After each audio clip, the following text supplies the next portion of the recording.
When I first started animating, my work looked terrible, I didn't know where to begin, and honestly, I almost gave up. In this video, I'm going to show you my progress from student all the way to now as a professional animator, and share the struggles, mistakes, and lessons that helped me improve along the way. If you've ever felt stuck or unsure about your animation, this video is for you.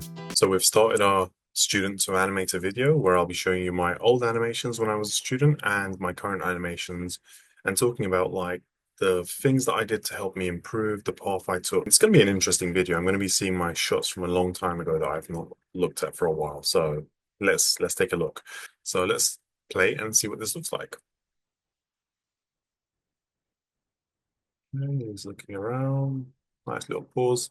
Grin. Then he goes around. Quite floaty towards the end. The first two sneaks aren't too bad. Turns around. But what I'm seeing is towards the end, like especially like this, well, first of all, there's a lot of like geometry going through one another. That's one. What I do like about looking at this now is he's sneaking, but he's actually got his eyes closed and he's looking away, which is a bit weird. Why would you do that? If you're sneaking, you'll be looking around like this. So, you know, I guess I wasn't thinking about that at the time. I was just trying to get this feeling right. So that first sneak overall pose and then going into this is nice. Up till there, I feel like it's not so bad. The posing, the nice little pause I have here is nice, and nice little addition, because you don't want it to be constantly, sneaking into one direction. That little pause look and a sharp look left, left, slow right. Hee dunk dunk dunk. Yeah, that little bounce is not working. We lose the up and down around here. So what I'm noticing is the weight distribution is not working correctly. There's a lot of geometry, the hips, the belt of the hips going through the legs. And just so you guys know, I was using a reference for this. This is my final version, which I didn't have, which this is the one where I rendered and all that stuff. But I did record myself. And what I realized from university to practicing on my own and then learning at iAnimate or schools like Animation Mentor, Anim School, iAnimate, what they do is professional animators teach you how to, start incorporating reference more. So you'll record yourself acting whatever it is you want. Once you're happy, then you'll start blocking out your shot based on that. That basically leveled up my animation, understanding of animation and like how to apply, just basically extract the information from the reference to my animation quicker and better. What I'm seeing is some of the arcs need to be, ironed out a bit more.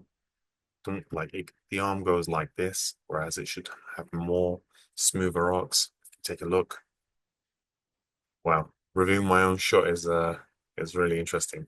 I feel like I'm talking to one of my students, whereas I'm talking to me. But so you guys, just so you know, so no one starts off perfect. We all have a journey, and everyone's journey is different. Some people get there in a year, some two, three, four, some five, six, and it's never a direct like whoosh, I'm going amazing. Only a few people do that. But yeah, I can see quite a lot of things. It feels very even, like the spacing with the head turning around there. Boing. It feels very like that, which I'm feeling it across the body for the most part. Yes, it is a sneak, but I would have liked to now looking at it, have some moments where it's slow and then boing, boing, you can add a bit more of that in there, which is what I would do now compared to before. But I think up until there, 156, it's not so bad. It's fun. It's good-ish. But the problem I have is this is body mechanics. Oh, from here onwards, 156. Dunk, dunk, dunk. Like I don't feel the weight in the body. One is the hips going up and down. It feels like it does dunk that. So it goes up, down. The second up is not so high. This. Whereas we should be doing something boing, boing, boing. It should be gradually getting smaller, but it's not so much. But it was nice. It was a good exercise. I was still trying to flex my animation muscles and learn and get better. This is the early days of me. I wasn't working at the time. I just started animation. So jumping from 2D to 3D was a bit of I went from drawing to, like 3D. So it was a bit difficult. But I felt like I made some good progress around this section. This section definitely could be much better. But yeah, and then he sneaks out. Oh, that is a nice, that's not so bad. Like the idea, at least, at the very end, I don't just have him going straight out. He does turn around and do a little sneak. That last bit when he goes out is very nice, but overall around here and here, especially there, some floaty areas which I would have liked to fix. Cool, let's go to the second shot. This one I was way more ambitious. So we had to pick up a object, a heavy object for this assignment in Workshop 3, body mechanics. What do? I get this character and I want him to pick up this character. Now, when you have two characters um, connecting, contacting one another, it just becomes so much more difficult because he's got so many limbs, and then now I have to consider all the motion of him. But let's play, let's see what it looks like, and then we can get into it. It's been so long I haven't seen this.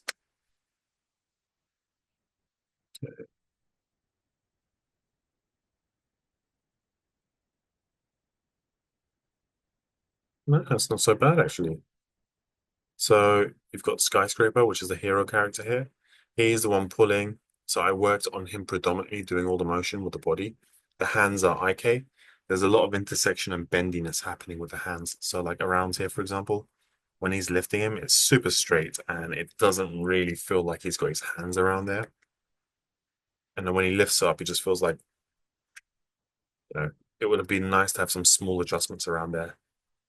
But I like the way I've done, the secondary character when he just leans forward. It's a he really feels like dead. He's got that ragdoll feeling. Boing. And even when he gets pulled up here, like the hands and head flopping feel good. This bit here, I remember I really went in there like every 2, 3 frames, just okay, he's leaning forward, he's going back. I think I've done a decent job with that as well. Or I felt like it was at a good level to help sell the weight. And every time he went up and down, I made sure that these legs were going backwards and forwards, but not at the same time, slightly a bit offset. And if you can see, this leg in the back is a bit more straight compared to this one here. But at the very end, there's quite a few things that could do, we could polish and play around with. But when he pulls up, look, this is super nice, straight. I had some very good feedback from my instructor, and it's nice to add little moments. The main thing is body mechanics. When that's working, which is when I felt like it was in a good stage with this guy and then this guy with the overlaps, I added some small moments. So rather than having him stay there, I thought, let me get ready for, So just like some personality. But I can't stress enough how important the body mechanics is first. And then once you're in a healthy stage, maybe you can add a bit of character, at least this early on. So this was my sneak. Let's play this one more time. That was my sneak for Body Mechanics 3, where I was learning how to make characters move. Haha. Tuk, tuk, tuk, tuk. Let's get out of here. And this was my shot, Body Mechanics 3, for lifting a character. So definitely a lot to still work on and improve at the time, but I felt like he got to a decent level of there was some positives in there to take from.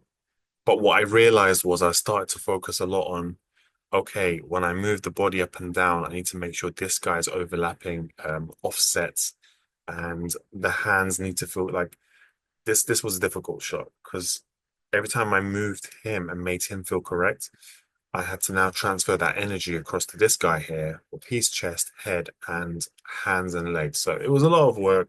It was fun, but I do have to admit I learned a lot. And I would encourage you guys to do take on something big sometimes, like take on a challenge.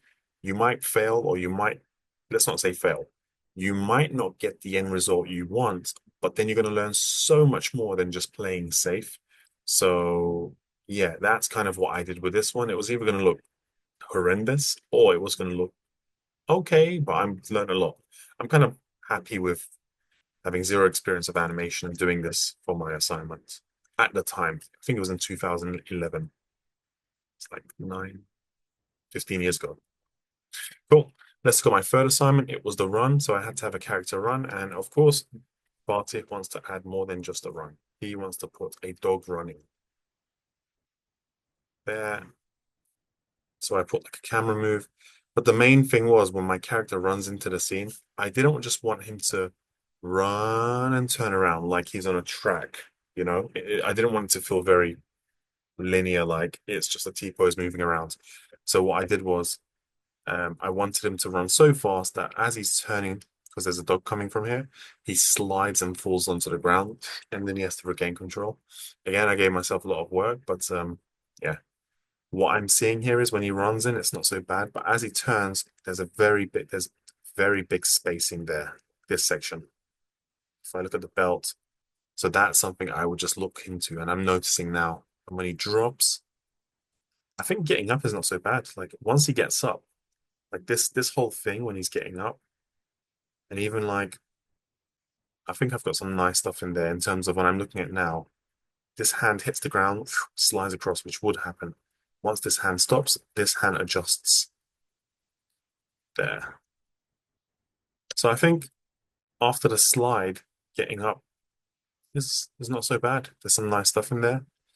But my struggle with this was making sure I get all the run poses in there, making sure I get him in and out on the correct time, getting some strong poses, but you can see I need to readjust the spacing around here. I had the camera initially static. Once I got what I wanted, then I just moved things around a little bit. And yeah, and even with a dog, when he runs, when he gets over here, he just stops. It's very abrupt, and you wouldn't do that.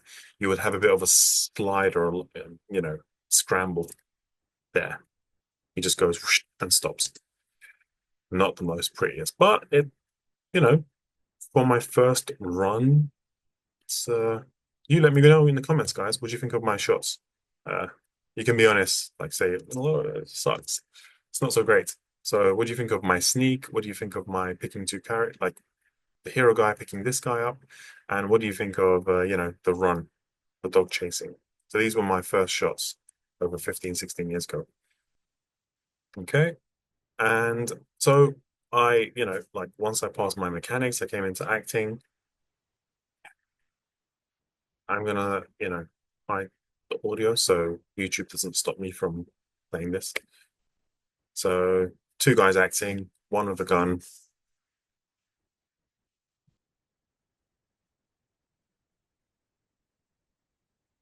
Yeah. So I wanted to use two guys. One over here is like, please don't shoot me, and this guy over here saying, what does he say? I'm gonna shoot you. But I'm gonna have to shoot you. But then he goes, but why, sir? But why? Yeah, I think the last acting that I have over there, based on my experience now, because you stole from me. Because, like, yeah, it was fun. It was nice to try something different. It was my first time giving a crack at, two characters acting with a prop. I learned that I can't just have the background character minimal. I still need to add the same quality of animation I add for him to him as well. Because he's got very linear motion sometimes. There. There it's loose, but then that's not bad. Yeah, he's shaking his head. It's just linear or like one axis. So I would definitely need to update that. So yeah, it was a good learning curve. And then finally, I went on to doing a close-up acting shot. This was not in the school. This is once I finished the school. I just wanted to try something different. Let's do a close-up. I can't play the audio because school, not school, sorry, YouTube doesn't like. It was a clip that I'd taken out from what do you call it? The Green Mile.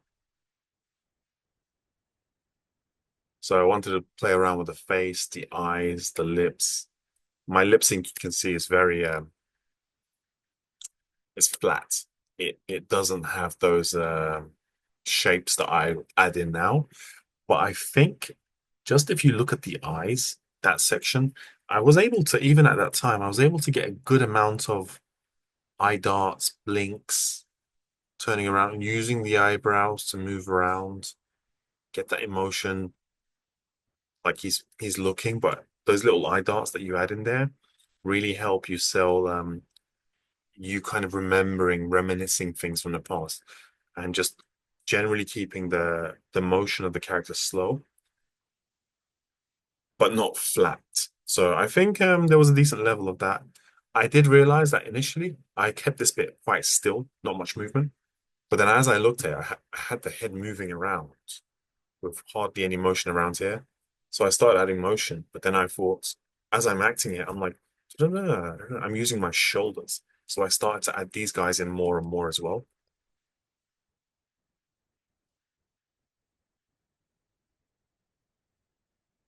Yeah, so this was my facial acting.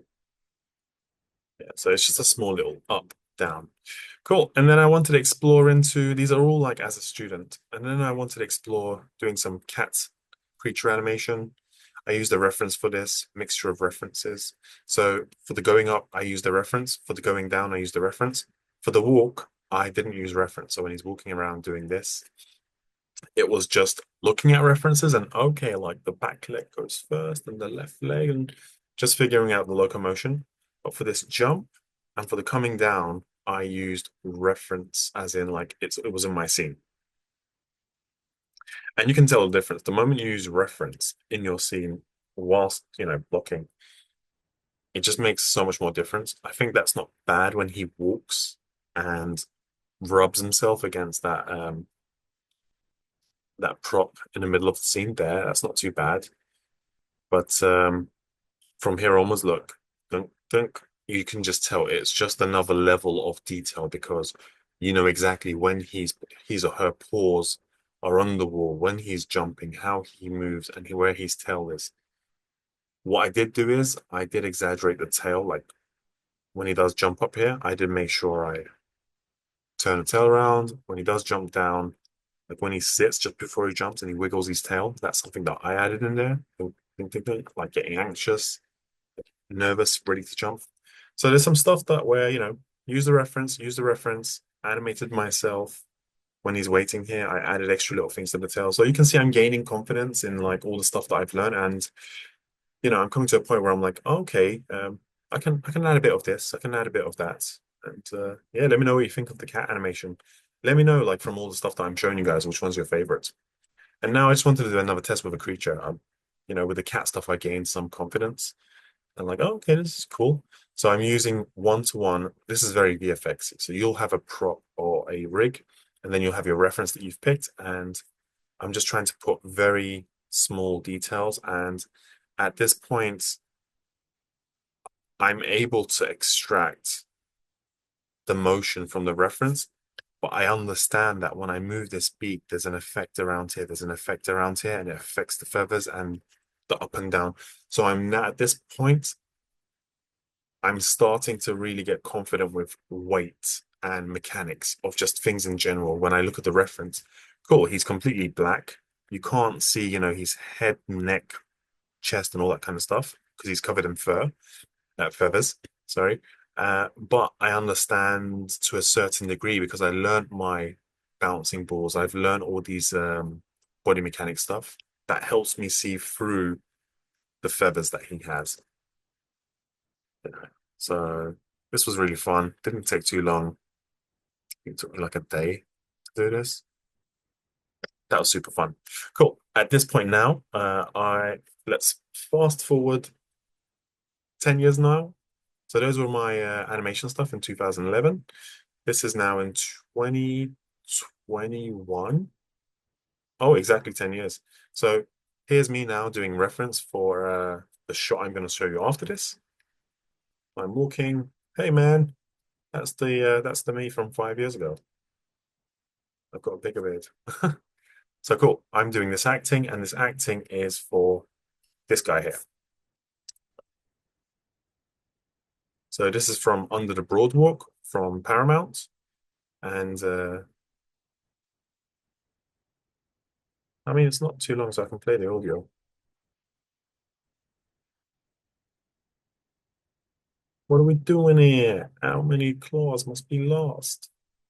What are we doing here? How many claws must be lost? Cool. So this was like a fun crab, Romeo and Juliet story kind of film where you got sea crabs and land crabs having problems. But you can see at this point, I've animated these two guys, and 10 years after, doing all my body mechanics and learning reference and physics and stuff, um, I can go in there, and what I'm doing here is I'm trying to get a feeling of the performance of the character based on a storyboard. Once I captured the essence and the director's happy with seeing Fatih do some acting for a crab, he goes, that feels like the crab we need. That Fatih is that crab right now, just so you guys know. Cool. That's me right now. I've done an acting for him as well, but I just want to keep this video short, so just show you one at a time. So this guy here, the big one, I've not done any reference for him. I just animated him straight away. Some blocking of him jumping down, turning around. They liked it. Cool. And then I went in and splined it. Whereas the main guy that's driving this scene is him. So I did a reference for him, which is here. And then I went in there, blocked it. But you can see at this point now, I'm able to slow down the character, speed up the character, put my ease ins and ease outs, and have a feeling of weight. And yes, I haven't animated a crab before, but based on what you learn from body mechanics, you can apply that to a crab, a bat, a horse, a zebra, anything. And yeah, so I found this project to be super fun, amazing director. It was very, very collaborative. And yeah, so these are the kind of stuff that I'm doing at this point. So, holding a pose. See the shapes that I'm doing with the mouth compared to what I had before, like really nice pucker shapes, or, trying to get appealing stuff, staying in character. So that's that. And then 2019, I was working on DreamWorks How to Train Your Dragon short film. This was Zephyr, which is what's his name? The main guy. He's daughter. Hiccup's daughter. So for this, I did reference because she's human, and using a human reference is great. I recorded myself, and I am not Zephyr's size. So what I did was, once I took the reference and did the blocking for her, I had to not change the timing, but the poses, not don't make them so big. Maybe tweak the timing a bit, because I would be maybe like around there compared to her, you know, because she's like 7 years old. So this was fun.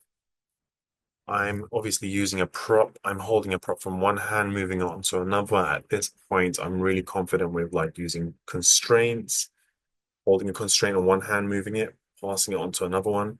So yeah, you can see. And also, I did the animation for the hair as well. We didn't use simulation. So whenever she's moving around, I'm doing overlapping secondary action. And yeah, and finally, um, around the same time, I'm now moving on to things like doing creature work that's very realistic, but still with performance and character. Working on the Lion King, so I'm working with birds, cats, big cats, little Simba, big Simba.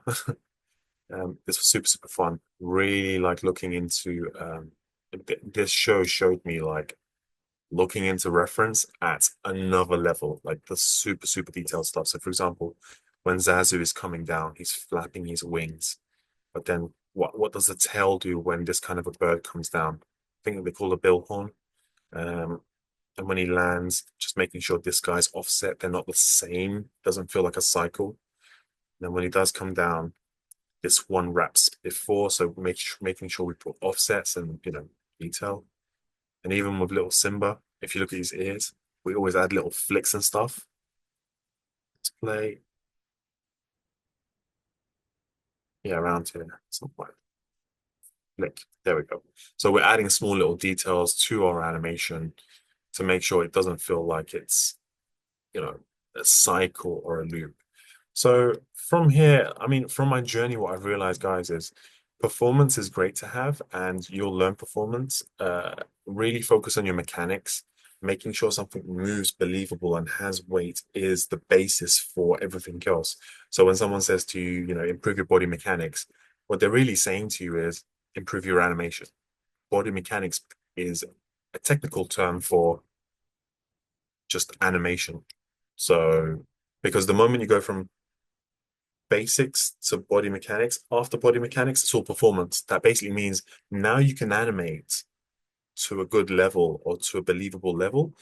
Okay, go off and now do some performances. So, yeah, that was just me going from a student all the way to working in the industry. I know it was a little bit fast. It was I would have liked to show you guys my not so great work from university, but you can see the difference between working on my personal shots as a student and my personal stuff to improving, getting better, understanding physics, body mechanics, to finally moving on to working on feature films, commercials, and VFX films like that as well.